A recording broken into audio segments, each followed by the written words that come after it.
So this is going to be a brief topic about 5 things you really need to know about asset-based or hard money lending in the investment world. So if you find this video helpful, take a minute and like the video. If you've got any comments, take a minute and comment below for us. And don't forget to take a moment and subscribe to our YouTube channel as well. So let's get into some basic things I think you really need to know about asset-based or hard money lending. And I always find that term is so interesting because when I go back to the inception of my business career back in the very early 1990s or late 1988s, that term hard money lending really didn't exist. It was just private capital.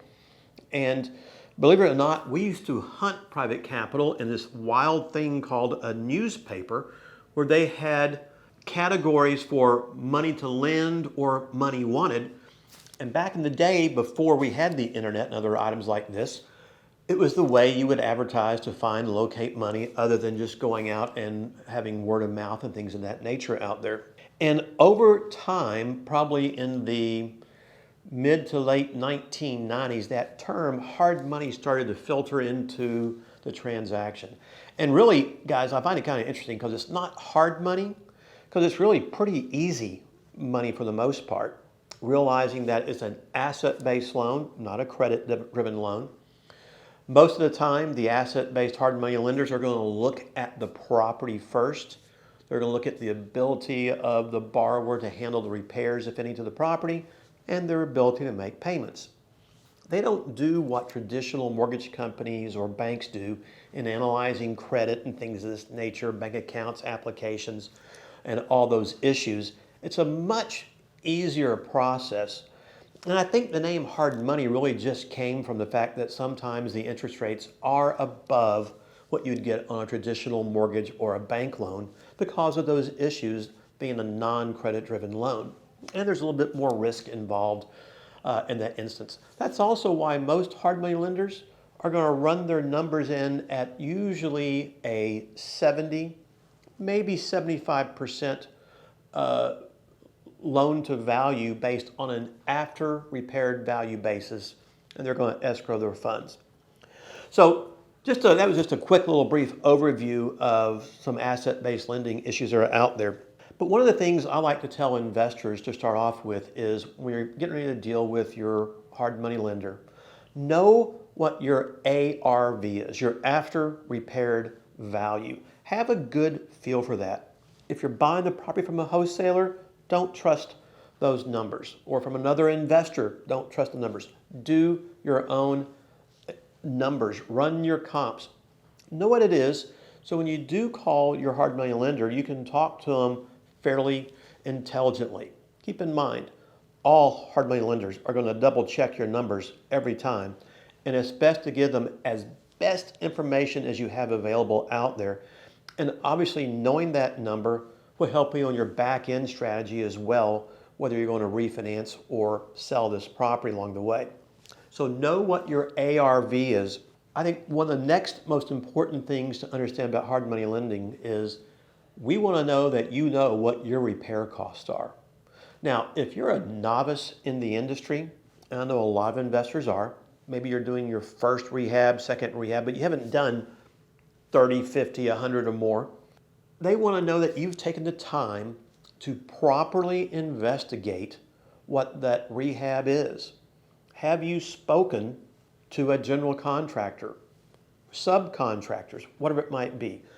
Are you yourself a contractor that has a lot of experience in this? Can you properly lay out what your repair costs are? Because when you initially present a transaction to the hard money lender, besides providing them maybe a copy of your contract for sale or your proposed contract on a property, they want to know what you believe the house is worth, but also what does that house require to get it to reasonable market value. Not rent ready, as some people try to call it, which is a shortcut in the repair box, but what does it take to get it to retail ready status, meaning able to list it in the multiple listing, sell it on the open market to a retail buyer so that nothing has to be done to the home. They want to know these numbers. And you can start that off with a broad brush category, such as replace a roof, maybe foundation work to be done, exterior repairs, windows, putting up a fence, interior paint, bathroom remodel, kitchen remodel, flooring, HVAC, electrical, basic generalized terms. Now, oftentimes, hard money lenders will ask you to go one step further and maybe get a little more detailed on a case-by-case basis and almost a item-by-item basis, because they want to know that you, as the investor, are thinking through your transaction. It's important to do this and have a good feel for it. Number one, it really protects you to make sure that your numbers are good that you're working with. But two, it shows to your lender that you have excellent knowledge of what you need to accomplish. And I get it that if you're new to the business, you may not know all these things. But your general contractor should be able to walk you through those transactions and help you discern these issues. And if they don't, you should stop and ask them to do that for you in that detail, because you need to know what it is. You may not need to know the exact linear foot of baseboard, things of that nature. You may not need to know the exact linear feet of countertop space, or exactly what a vanity costs or a dishwasher costs, or whatever it might be. But you need to have them give you reasonable numbers that breaks it out so that you can make an informed decision. And when you have access to good information, you can provide that to your lender. It's going to make them feel a lot more comfortable with you that you've taken the time to know what it is you need to know. So often in this business, investors fall short and they just give little quips of repairs to be done, so that when the investor walks out to the property to inspect it, it's nowhere near what needs to be done. Now, one point about repairs that I think is exceedingly important. Oftentimes, investors will overestimate the repairs. Oftentimes, hard money lenders who aren't stupid, and so often hard money lenders are investors themselves, they can read between the lines and they know that you're pulling money out of the deal. For instance, if you brought me a property and you tell me that the repairs of that property are $40,000, I'm gonna go, great. You give me a list of repairs, I'm going to accept that on the surface. But if I go out to that property and I find out you are way off base, meaning it's not really 40,000, but it's really more like 25,000 is where it should be. I want to know where your numbers came from and why. Either your general contractor is charging you way too much money, or you're padding the transaction a little bit. And hard money lenders look at those kind of items. So be on point. Now, the flip side to that is don't underestimate. And just to give you a real life scenario, and I often find that truth is always stranger than fiction. We had a transaction years ago where a borrower came in and told us that the repair cost to this property was going to be $11,000. Now, in today's numbers, so this was years ago, that might be $25,000. When I got to the property, the repairs weren't $25,000, they were $50,000. And again, the lender goes, what the heck? Now, the response in that instance was, well, I, the investor, and my brother-in-law, we're going to do all the work ourselves and save all the labor costs. And lenders simply don't look at transactions that way. They're going to look at that as if the bus hits you tomorrow and they get that property back and are stuck with it, then they have to possibly hire a contractor to go out and do the work. And guys, your brother-in-law is not going to give that lender the same price structure as they were going to give you. In other words, free. So use good numbers out there and know what they are. Make certain you do that, because it will help to impress your lender. Next, something you should also know is you need to know your neighborhood. Whenever you're buying properties from an investment perspective, you've got to know what it is you're buying, what it looks like, what it is. You know, what's the marketability of this property? What are the days on the market?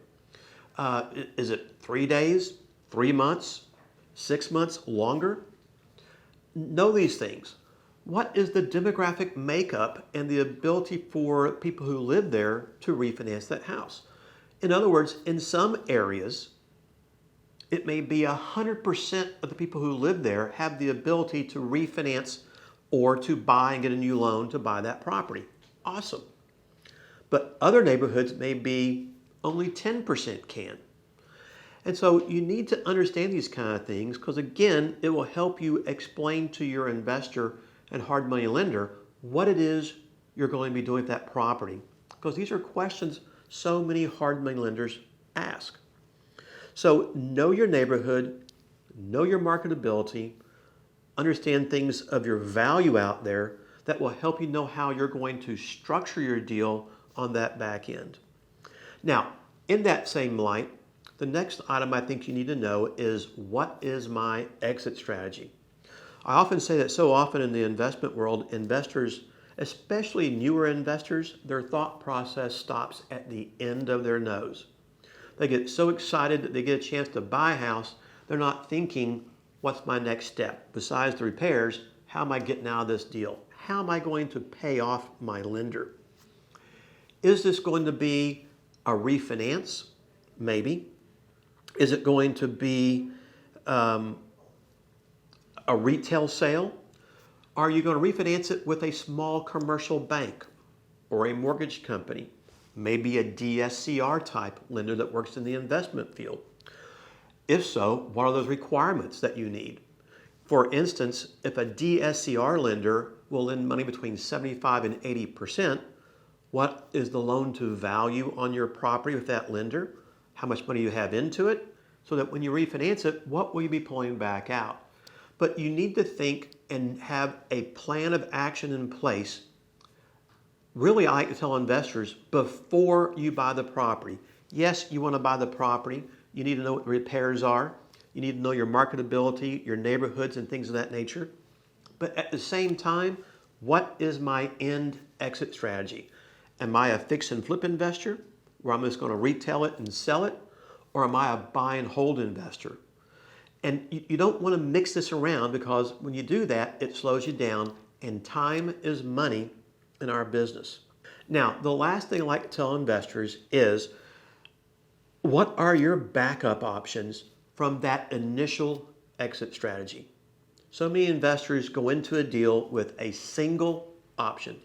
I'm going to buy this house, I'm going to clean it up, get it ready for the market, and I'm going to sell it retail. And all of a sudden, the brakes get put on and the deal doesn't close. More time goes by. And then we get into this thing that I call the investor paradox, where the investor goes, oh my gosh, I've got X amount of dollars into it, and I have all this interest, taxes, and insurance into it all this time. I can't accept less than, XYZ for this property.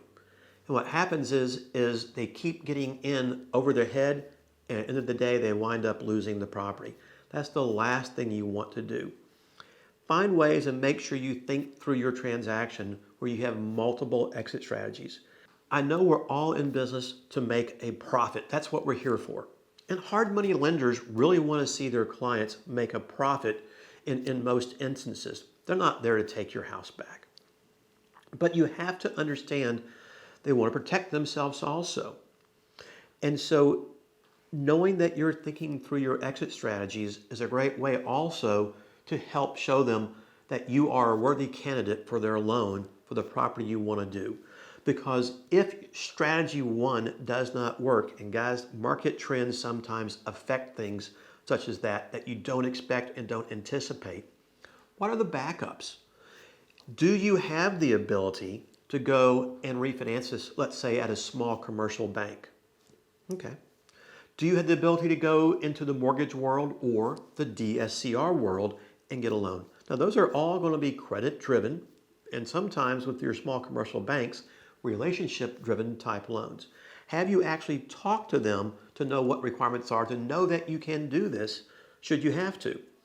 And this is how you protect yourself as an investor. The last thing you want to do is get foreclosed upon. And that means if you have to accept less money than what you were expecting, fine, do it. If you got to make just $100 on the property, make the $100 versus losing completely everything and getting foreclosed on. That's the last thing you want to go through and do. If you need to buy and hold that property, maybe borrow some cash from family, friends, whatever it might be, a private lender on a second lien, do that. And maybe it delays your profit for a year, 3 years, 5 years, longer. I've been in that exact scenario before where I bought a home. I knew it had substantial rehab. I just didn't know how bad. And oftentimes when we investors are buying a home, we don't get the privilege to go and investigate every single thing. You know, sometimes have the wires been pulled out of the walls but not out of the attic? The plug switches are still in place? Did you get a chance to crawl under the house if it was a pier and beam home? Is the plumbing actually there? How's the foundation of the wood? The house I bought, after we bought it, had $10,000 of additional repair to be done because every joist, floor joist under the home had to be replaced from water and old termite damage. Everything. Seal plates, joist members, etc. Now, at that time, and this was a long time ago, some 30 years ago, but it's a great example, that $10,000 today would probably be closer to $30,000 or $40,000 of additional repairs that we didn't expect and budget for. But instead of losing the home, we had to hold on to that for over 10 years and eventually caught up on all of that and wound up making a profit. But it was still a profit deferred, but it was still a profit. So guys, think through those kind of items whenever you're trying to approach a hard money lender. Know what your after repaired values are. Know what your repairs are. Understand those are important issues. Know your market data, your neighborhood, the marketability of your property.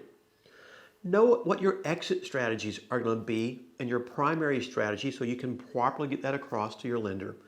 And then in addition to that, have your backup strategies too. Again, just realize that things happen out there. Guys, I hope you'll find this beneficial for working with hard money, asset-based lenders out in the marketplace. I think it will help you present your case to them and help better the chances of obtaining a loan. So guys, if you found this helpful, take a minute and like the video. Don't forget to comment below and we'll get back with you on those comments. And don't forget to take a moment and subscribe to the YouTube channel too. We'll look forward to seeing you guys next time.